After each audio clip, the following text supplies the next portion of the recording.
কেন আদানি পুরনো ধর্মগ্রন্থগুলোর পিছনে 100 কোটি টাকা খরচ করেছেন? আসুন কিছু কিছু নাম জেনে নিই। ব্রহ্মা বিবর্ষ পুরাণা, শ্রীমত ভাগবত, মহাবৎস পুরাণা, অগ্নি পুরাণ, শিবপুরাণ। সবটাই কি ব্যবসা, না তার চেয়েও বড় কিছু ধরে রাখার প্রয়াস?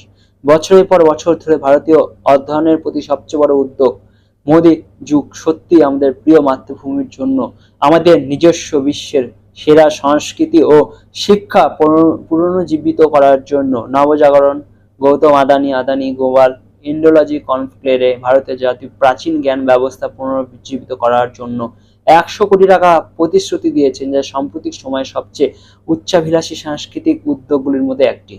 মিশন এআই, ডেটা এবং বিশ্বব্যাপী গবেষণা ব্যবহার করে ভারতের 5000+ বছরেরও বেশি জ্ঞান ফিরিয়ে আনা।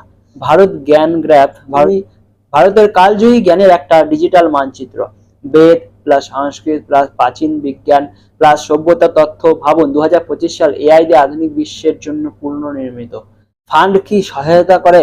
ব্যাকরণ, জ্যোতির্বিদ্যা, স্বাস্থ্যসেবা এবং ঐতিহ্যের গবেষণা। ভারতের সভ্যতাগত জ্ঞানের এক বিশাল ডিজিটাল সংরক্ষণাগার।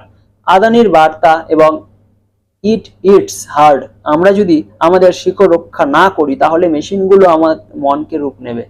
একটা ব্যবসার বিষয় নয়, এটি ভারতের সভ্যতাগত স্মৃতি সংরক্ষণের বিষয়। ভারত জ্ঞান গ্রাফের মাধ্যমে কৃত্রিম বুদ্ধিমত্তা এবং গবেষণা ভবিষ্যৎ প্রজন্মের জন্য বেদ, সংস্কৃত গ্রন্থ, আয়ুর্বেদ, জ্যোতির্বিদ্যা এবং প্রাচীন বিজ্ঞান পুনর্গঠন ও পুনঃ ব্যাখ্যা করতে সহায়তা করবে। একটা শক্তিশালী অনুস্মারক। অতীত সুরক্ষিত থাকলে ভবিষ্যৎ সবচেয়ে শক্তিশালী হয়।